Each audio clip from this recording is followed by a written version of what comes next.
தற்போது ஜி ராமகிருஷ்ணன் செய்தியாளர்களை சந்தித்து வருகிறார், பார்க்கலாம்.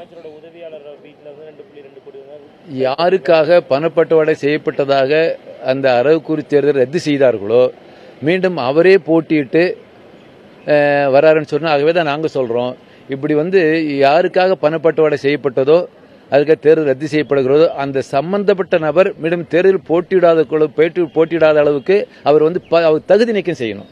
அதுதான் முறையான நடவடிக்கை இருக்கு. காலையிலிருந்து அதிகாரிகள், தேர்தல் அதிகாரிகள் இந்த சம்பவத்துக்கு பின்னணி எலெக்ஷன் பிளஸ் இந்த ரைடு, கேஷ் யூஸ் பண்ணது, இது எல்லாம் சம்பந்தப்படுத்தி ஒரு காலையிலிருந்து தீவிரமா ஒரு ஆலோசனை கூட நடந்துட்டு இருக்கு. இதுல முடிவு என்ன, தேர்தல் தள்ளி வைக்கப்படலாம் அல்லது ரத்து செய்யப்படலாம்ங்கிற ஒரு அறிவிப்பு வெளியாகிட்டு இருக்கு. இதை பத்தி அதாவது டிடிவி தினகரன், திமுக, பன்னீர்செல்வம் கோஷ்டி 3 பேரும் பணப்பட்டுவாடை செய்யறாங்க என்று வருகிற போது தேர்தல் ஆணையம் தேர்தல் ரத்து பண்ணணும்.